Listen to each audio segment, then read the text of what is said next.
saber se é verdade ou mentira o que nós pregamos se você vir aqui e obedecer. Por isso eu sempre digo que se você vir e obedecer e a sua vida não mudar, eu como a Bíblia. Eu rasgo a Bíblia e vou servir o diabo. É isso mesmo. Porque a minha inteligência se recusa a aceitar, crer numa palavra que fica só no papel. Ora, se está escrito, tem que se cumprir. E Deus está lhe buscando, lhe chamando para mudar a sua história. Não é para você mudar de religião, não. De placa de igreja, não. O nosso Deus é muito maior que placa de igreja, que religião. O nosso Deus quer que você mude de vida, de história, de condição. E para isso, só depende de uma atitude sua. Deus nunca vai fazer o que você tem que fazer. O vir, o se tornar para Ele, o buscar esse Deus é contigo. Fazendo a sua parte, Ele fará a dele.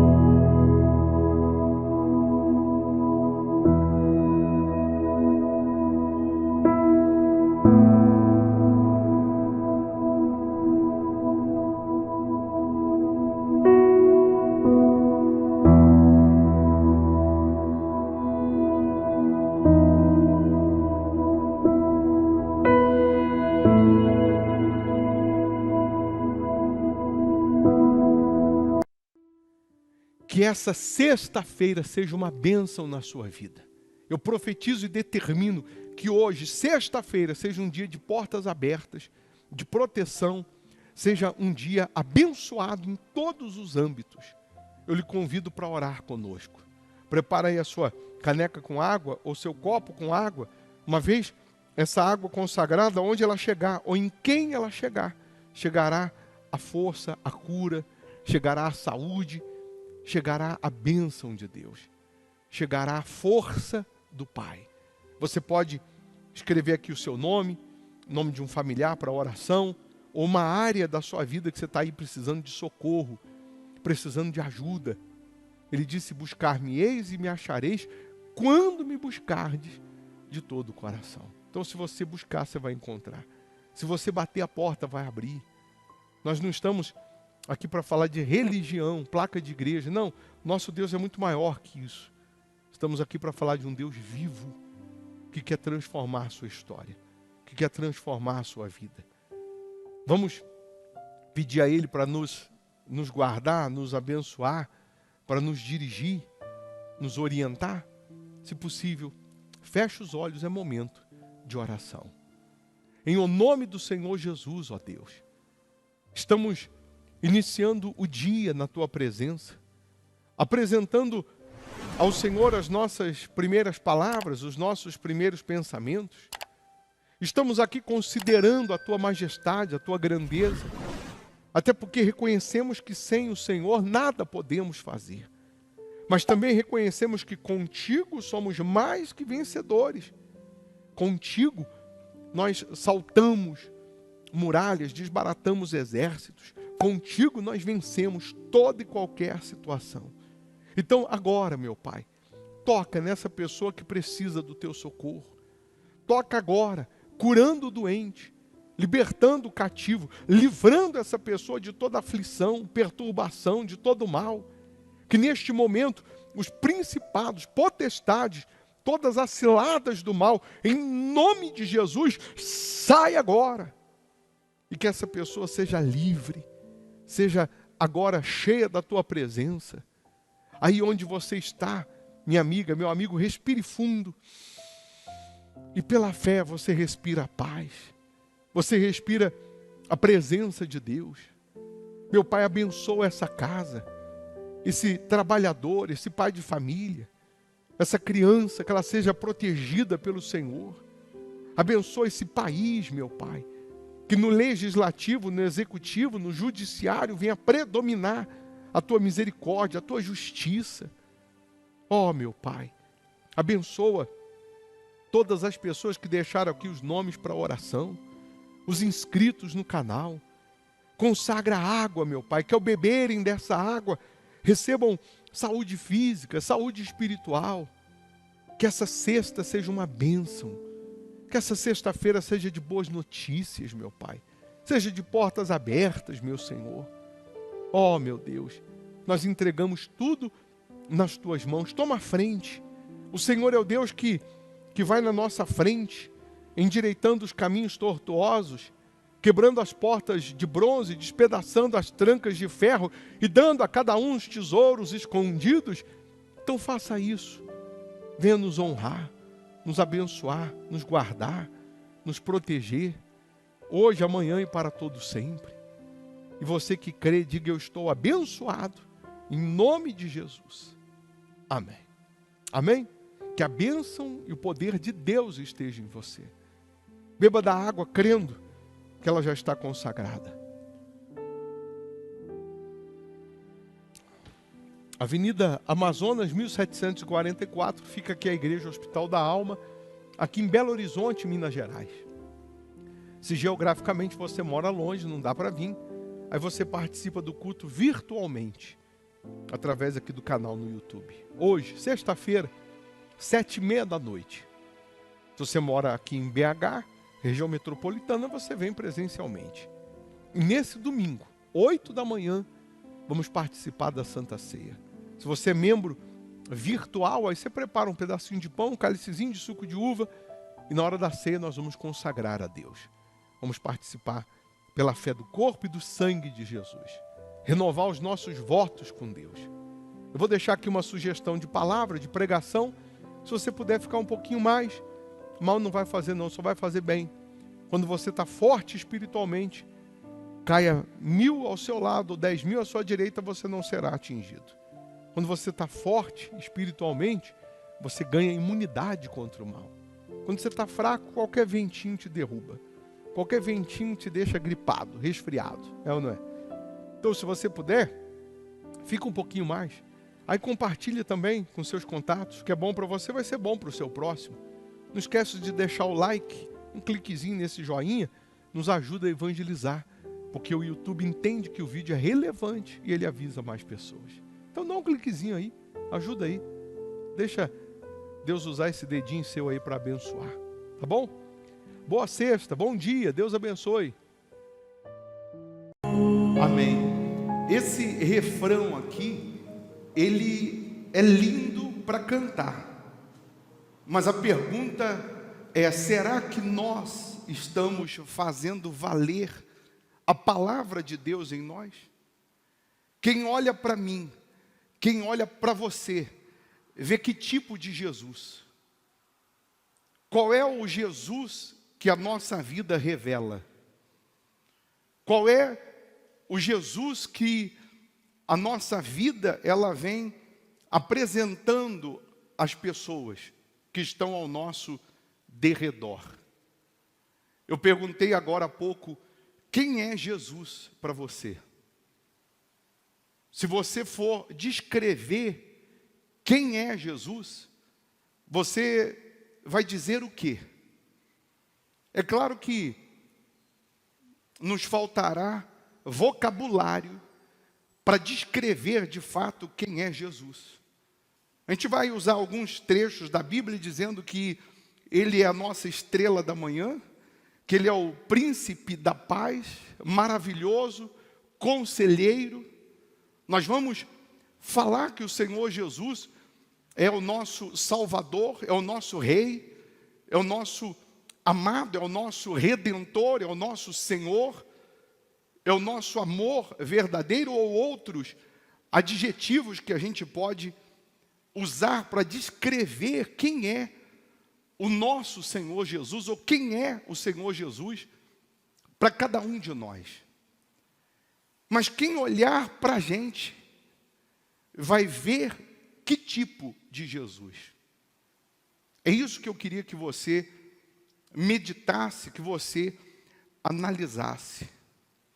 Que tipo de Jesus a nossa vida revela?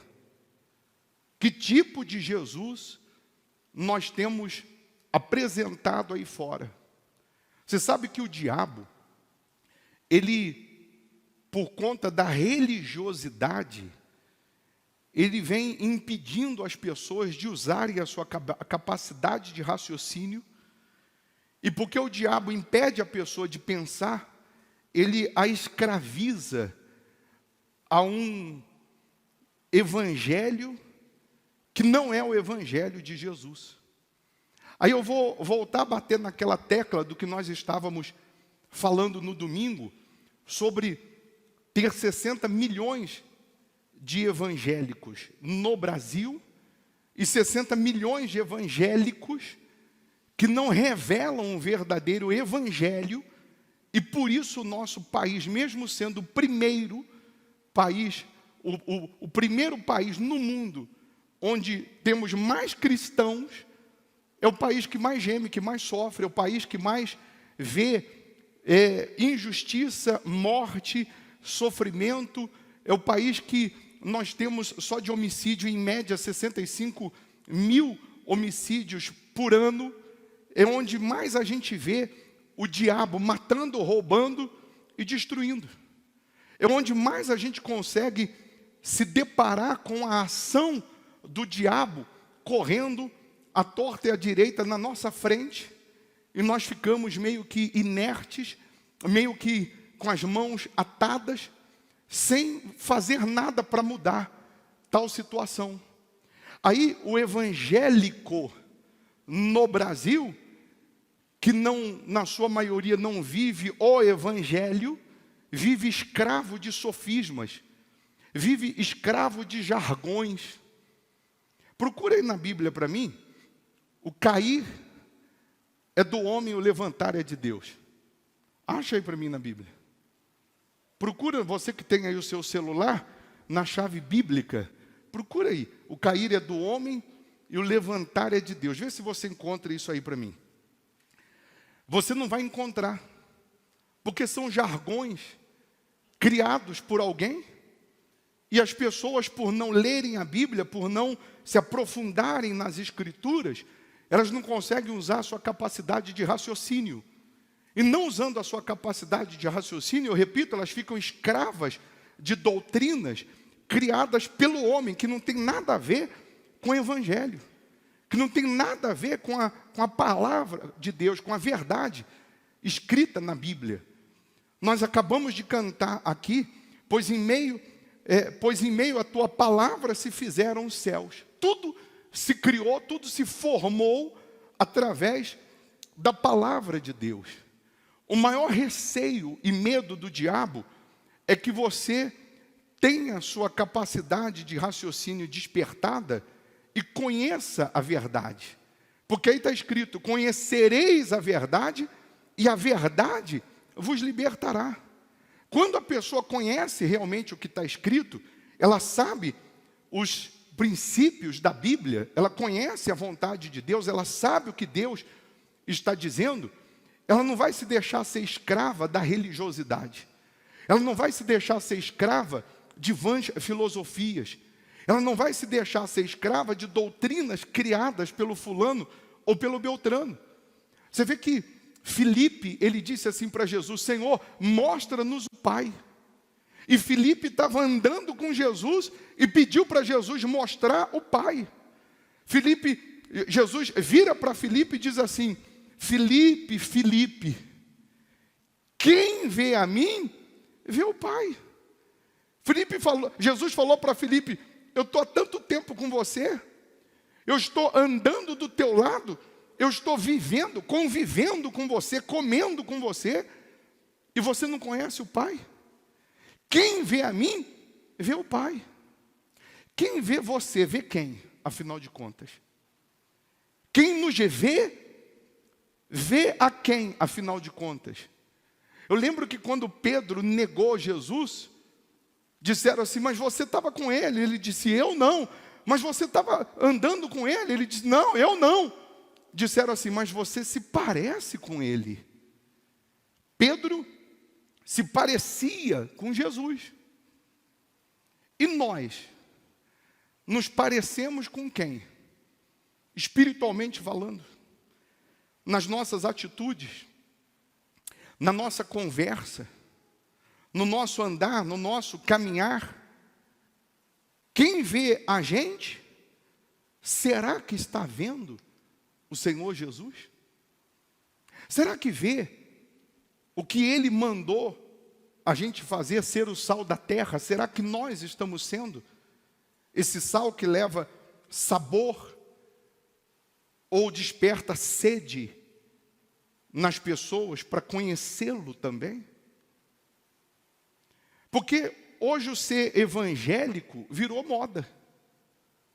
Qualquer pessoa bota uma camiseta escrito 100% Jesus e diz, agora eu sou evangélico. Mas a vida dela revela quem é Jesus. Quem ele é para você?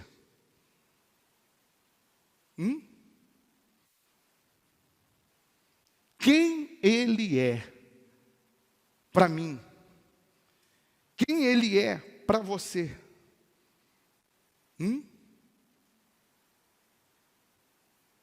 Vou falar de novo, porque você vai entender aqui em Mateus 16, no versículo 13, que Jesus perguntou para os discípulos.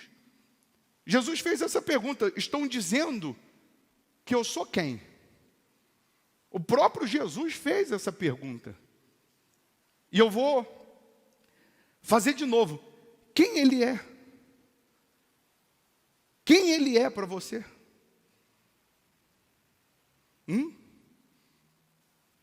Quem ele é?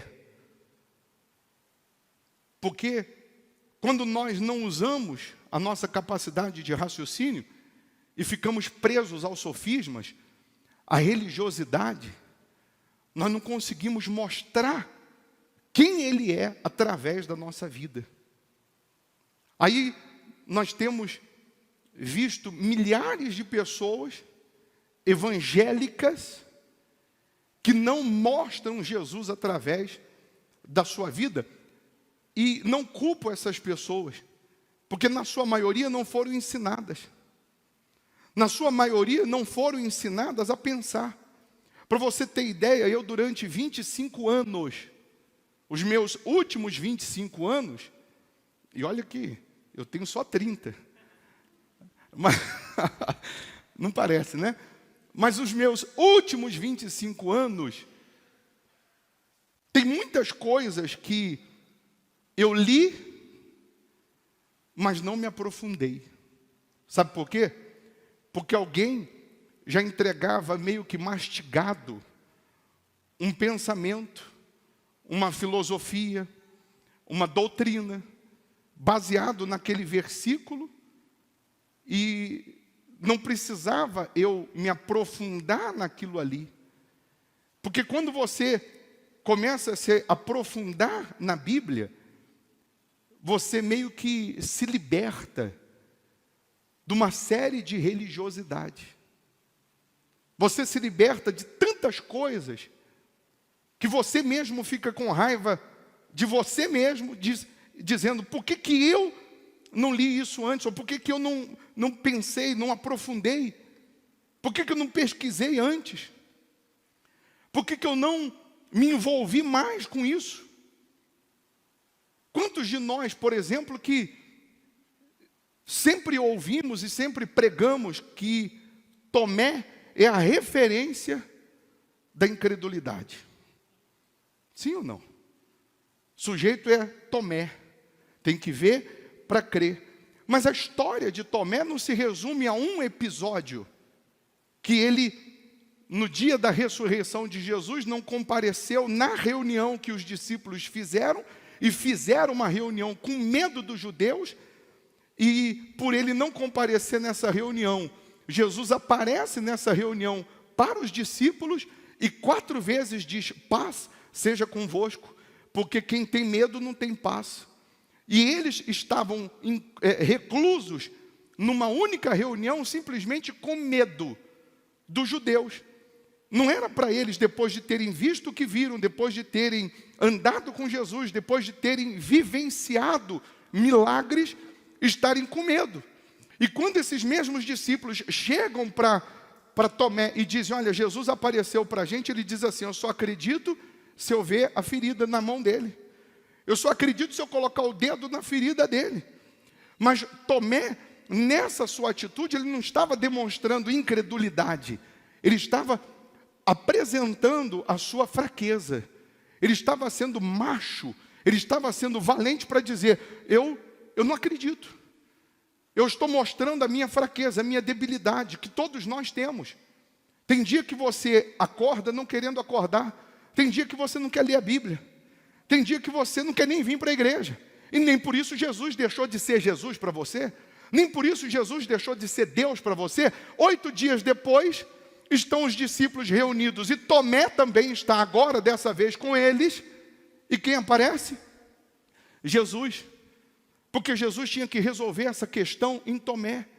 Mesmo Jesus ressuscitado, já com o corpo glorificado, Jesus, na primeira aparição, ele prega no coletivo, mas na segunda aparição ele fala com Tomé. Tomé, vem cá, coloca o dedo aqui para tu ver.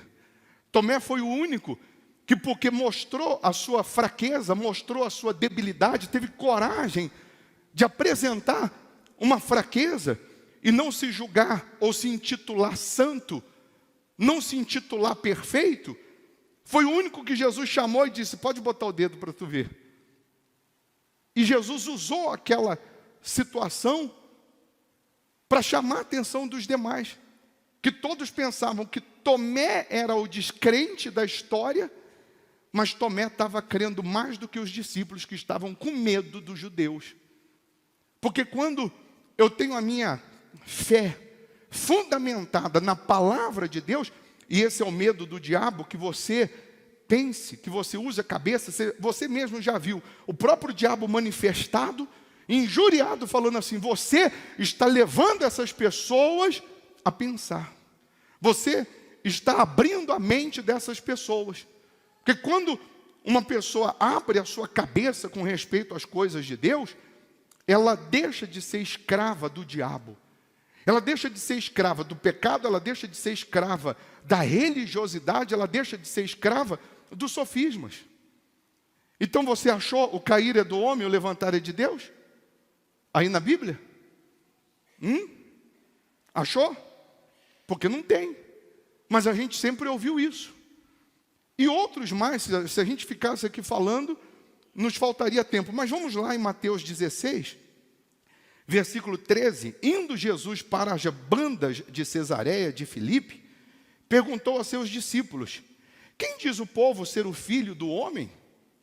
E eles responderam, uns dizem João Batista, outros Elias, e outros Jeremias, ou algum dos profetas. Mas vós, continuou ele, quem dizeis que eu sou? Respondendo Simão, Pedro disse, tu és o Cristo, o Filho do Deus vivo. Então Jesus lhe afirmou, bem-aventurado és Simão Barjonas, porque não foi carne e sangue que te revelaram, mas meu Pai que está nos céus. Pense, Pedro falou alguma palavra aqui, linda, maravilhosa, que ele buscou lá no cofre do dicionário, para descrever um amor extraordinário? Não. Quando Jesus falou, mas tá bom, o povo está dizendo que uns dizem que eu sou João Batista, outros dizem que eu sou Elias, outros dizem que eu sou Jeremias, outros dizem que eu sou um dos profetas, mas e vocês? Dizem que eu sou quem, afinal de contas? Os discípulos não falaram nada. Quem falou foi Pedro. Porque nem os discípulos conseguiram definir quem ele era naquela ocasião. Por isso eu estou perguntando desde o início, quem ele é para você? Quem ele é? Who is him? Fala até inglês. Ou então italiano. Tia Lui. Quem ele é para você?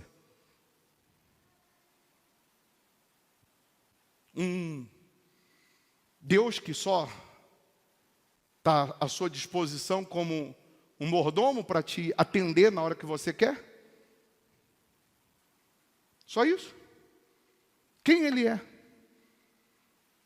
Um Deus que só é Deus quando você necessita? Ele só é Deus quando você precisa? Pedro falou, tu és o Cristo, o Filho do Deus vivo. Entenda que uns disseram que Jesus era João Batista. João Batista veio para apontar o Cristo. João Batista veio para apontar o reino de Deus. Jesus veio para mostrar o reino de Deus. Elias, ele restaurou a fé da nação, do povo daquela época. Jesus não veio para restaurar a fé, Jesus veio para ser a própria fé no meio do povo. Jeremias chorava e não mudava nada. Jesus até chorou, mas ressuscitou Lázaro quando ele chorou. Disseram que ele podia ser um dos profetas. Moisés trouxe as leis para, através das leis, dizer quem somos. E Jesus veio para mostrar quem nós podemos ser através dele. Estando com a nossa vida 100% nele. Vivendo o que está escrito. Abortando o pecado, abandonando o que é ilícito, abandonando os sofismas, as religiosidades, e colocando Ele como Senhor da nossa vida, colocando Ele como primeiro na nossa vida. Então, quem olhar para você, para mim, que tipo de Jesus ela enxerga? Que tipo de Jesus essa pessoa pode ver em nós? Perguntaram para Gandhi, porque ele falava muito de Cristo, por que ele não era cristão? E ele disse, eu creio no Cristo do cristianismo, mas eu não creio no cristianismo dos cristãos. Porque os cristãos não se parecem em nada com o Cristo que eles têm. Jesus, será que Ele está sendo visto em nós?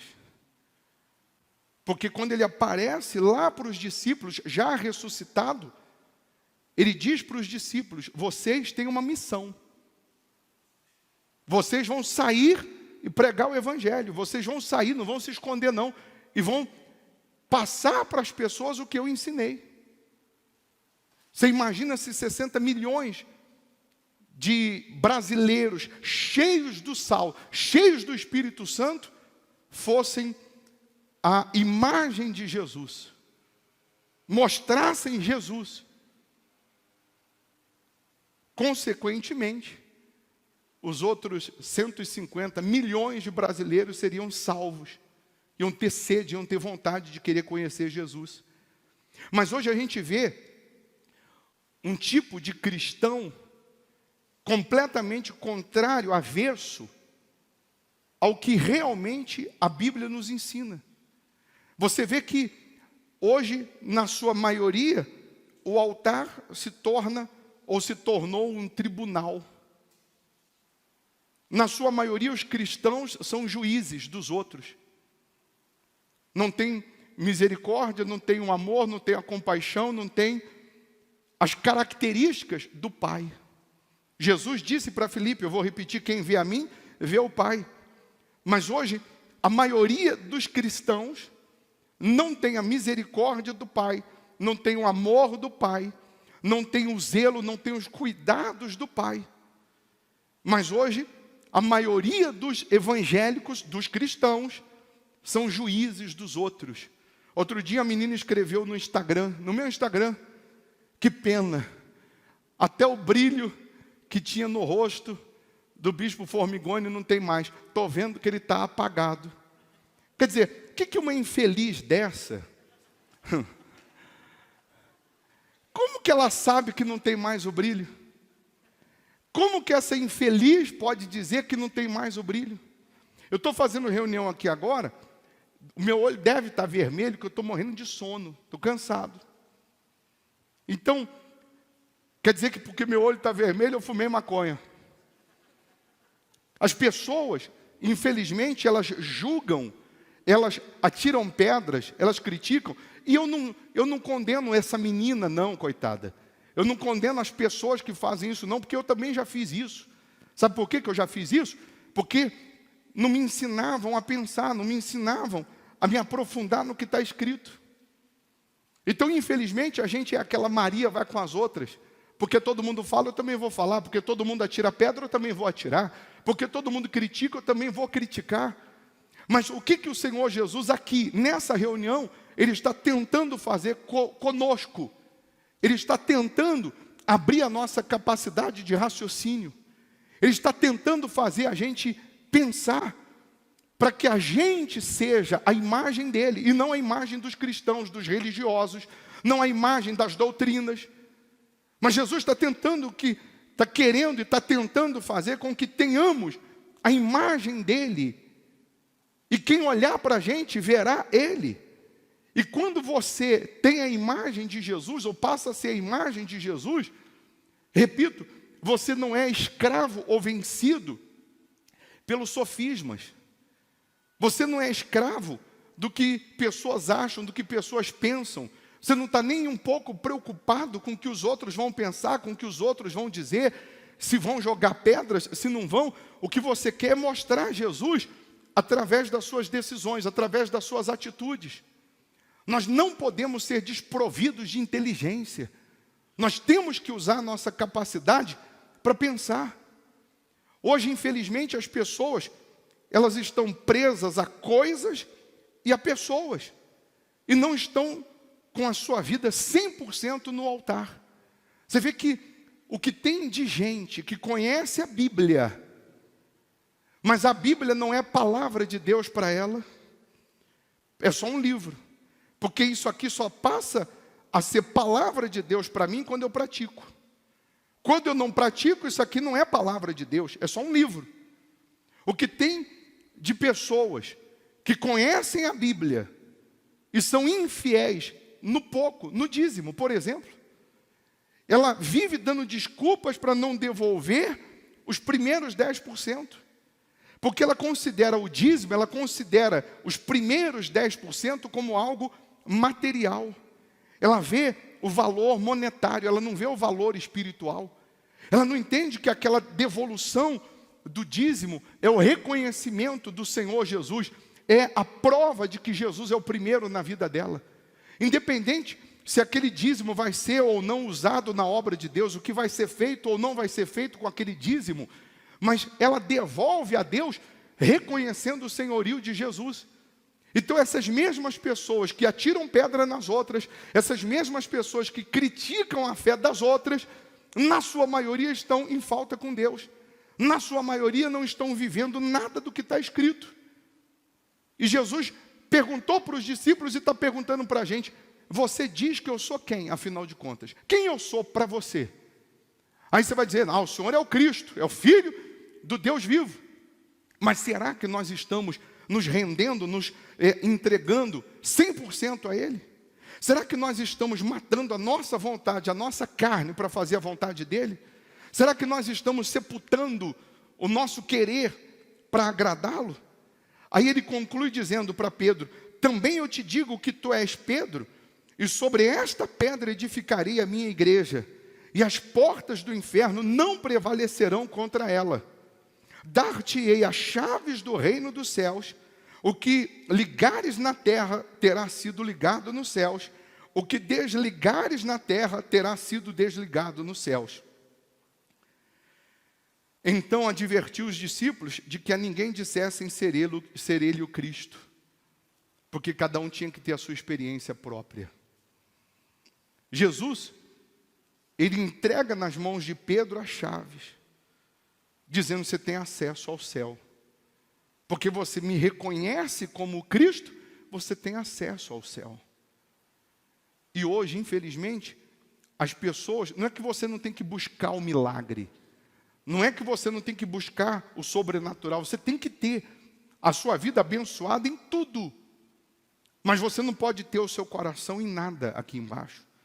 Você não pode se prender em nada aqui embaixo. Porque tudo passa, pessoal. Tudo fica.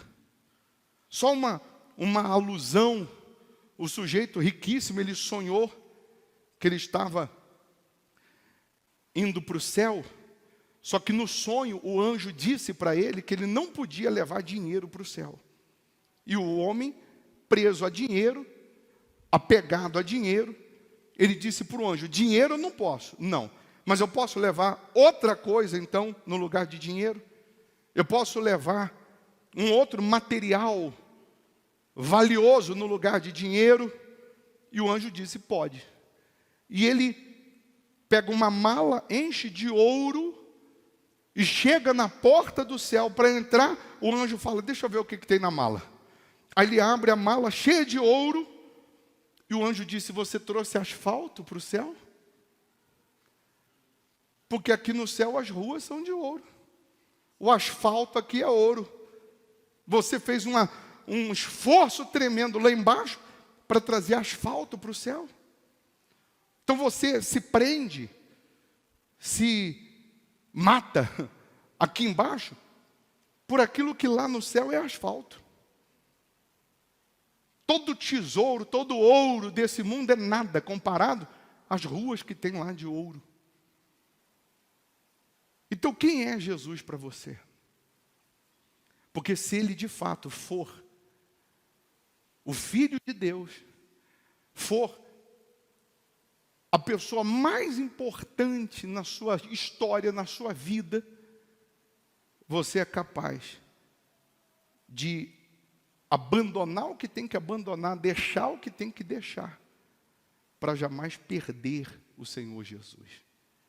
O Senhor Jesus, grave essa frase, ele não veio aqui para nos dar uma vida melhor, simplesmente. Mas ele veio aqui para nos dar a única vida que a gente não pode perder, que é a eterna. Ele não veio simplesmente para dar uma vida melhor, mas ele veio para nos dar a única vida que a gente não pode perder. E tem gente perdendo a eternidade, porque se prendeu a dinheiro. Tem gente perdendo a eternidade, porque está presa à mágoa, a maus olhos, a malícia, perdendo a eternidade, porque está preocupada com os judeus. Os discípulos estavam com medo dos judeus. Está preocupado com o que os outros vão pensar, o que os outros vão falar. Mas não está preocupado em andar ou servir o Senhor Jesus. Fique em pé, por favor. Eu quero que nessa oração você faça um raio-x da sua alma. Você olhe para a sua alma. E aí, olhando para dentro, para a sua alma, você vai verificar o que você precisa tirar, jogar fora. Qual é o lixo que você estava entulhando aí, que só está atrapalhando a sua comunhão com Deus e que você precisa jogar fora. Porque se você tiver uma vida com Deus, se você nascer de Deus, se você receber o Espírito de Deus, o Espírito Santo, podem fazer macumba, podem rogar praga, podem ter inveja, podem querer o teu mal, que nada vai lhe atingir. Aí o que está escrito, caiam 1000 ao meu lado, 10.000 à minha direita, eu não serei atingido. Isso vai se cumprir na minha vida, porque eu coloquei a minha vida 100% nas mãos do Senhor Jesus. O que está lá no Salmo 139, Davi disse, tu me cercas por trás, por diante, sobre mim impõe a mão. Davi estava no meio da guerra, no meio da batalha, espada para todo lado, ele não era atingido. Por que ele não era atingido? Porque Deus estava com ele. Eu posso dar um banho, pegar uma lata de azeite de 20 litros e jogar na tua cabeça. Dar um banho em você de azeite ungido. Se Jesus não for o teu Senhor, você jamais estará protegido. Só porque eu te dei um banho de azeite. Só porque eu te dei um banho de óleo, não quer dizer que você estará protegido do mal. Eu posso ficar ali na porta, botando a mão na tua cabeça, ungindo o teu pé, a tua cabeça, a tua boca, a tua língua, a tua orelha. Se você não tiver Jesus como o Senhor da sua vida, como o primeiro na sua vida, o mal vai te atingir. Os males vão chegar até você. Mas se Ele for o Senhor da sua vida, ainda que queiram o seu mal, nada vai lhe atingir. Lutas você vai passar. Dificuldades também. E diga-se de passagem, não é porque hoje eu estou enfrentando uma luta, não é porque hoje eu estou passando por um deserto, não é porque hoje eu estou passando por uma aflição, que eu estou mal com Deus. E se hoje eu conquistei, venci, alcancei um grande milagre, isso também não atesta, não significa que eu estou bem com Deus, não. Porque quem está bem sabe que está bem, quem está mal sabe que está mal. É ou não é?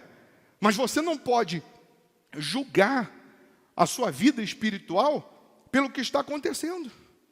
Você não pode dar nota para a sua vida espiritual pelo que você está vivendo ou passando.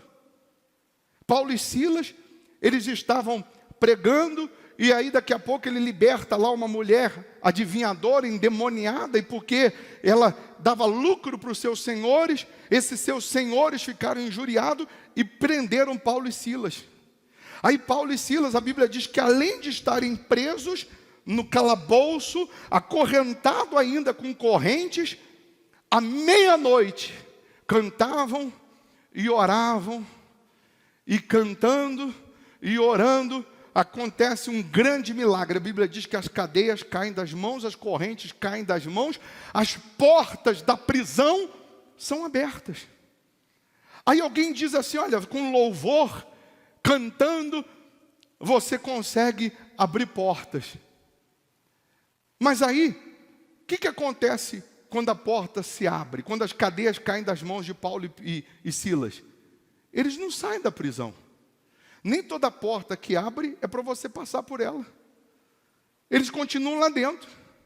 E quando o carcereiro chega de manhã, que ele vê a porta aberta, ele se desespera. Vão me matar. E agora? Fugiram. E Paulo e Silas dizem, não, não fugimos não, nós estamos aqui. E o carcereiro se converte. Crê no Senhor Jesus, será salvo tu e a tua casa. Então, a prisão de Paulo e Silas, eles poderiam falar que Jesus não existia, porque eles estavam falando de Jesus, e porque libertou uma mulher, eles foram presos. Eles podiam colocar na conta de Deus, ficar injuriado com Deus, mas a prisão de Paulo e Silas, e o milagre de abrir as portas da prisão, não era para Paulo e Silas sair da prisão, mas era para salvar o carcereiro. Tem coisas que você está passando agora, vivendo agora, de situações difíceis que você não está nem entendendo, mas que através dessa situação, ou por essa situação, Deus vai salvar alguém, se você se mantiver na fé, se você se mantiver fiel a Deus, se você continuar obedecendo a Deus. Então eu não posso obedecer a Deus só quando o sol está brilhando na minha cabeça, quando está indo tudo bem. Eu tenho que obedecer também na prisão, eu tenho que obedecer também na hora das pedradas. Eu tenho que continuar confiando também na situação difícil. Porque dessa situação, ou nessa situação, o meu Deus será glorificado. Sadraque, Mesaque e Abidnego foram jogados na fornalha de fogo. Deus não os livrou da fornalha de fogo, mas Deus livrou na fornalha e mostrou para o rei quem era o verdadeiro Deus. Mostrou para todo mundo no palácio quem era o Deus de Sadraque, Mesaque e Abidnego. Então, grandes episódios que aconteciam na Bíblia, não era simplesmente para livrar aqueles 3 homens, ou para livrar só Daniel, mas tinha um propósito além daquele milagre. Deus queria chegar em alguém através daquele milagre. Deus queria salvar alguém através daquele milagre. Aí, Ele vai fazer milagres na sua vida. E você pega o milagre que Ele faz na sua vida, que era para através desse milagre Ele chegar em alguém, você guarda e não conta para ninguém. Você se isenta de dar testemunho. Um senhor outro dia foi curado dos vícios, vomitou, passou mal, sentiu mal do vício. Aí depois ele disse, não, eu não quero que coloque o meu testemunho, não, porque ninguém pode saber que eu era viciado. Mas Jesus não curou ele só para ele ter uma experiência com Jesus, mas para que através do testemunho dele, outras pessoas conhecessem Jesus. Aí eu falei, imagina, eu fui viciado, crack, cocaína, maconha, você já conhece a minha história. Agora eu estou curado, eu vou ficar quietinho, não vou falar mais nada para ninguém saber que vício tem cura. Então para que Jesus me curou? Só para mim? Não, Ele me curou para que através de mim outras pessoas sejam alcançadas. Ele vai operar em você para que através da sua vida outras pessoas sejam alcançadas. Amém?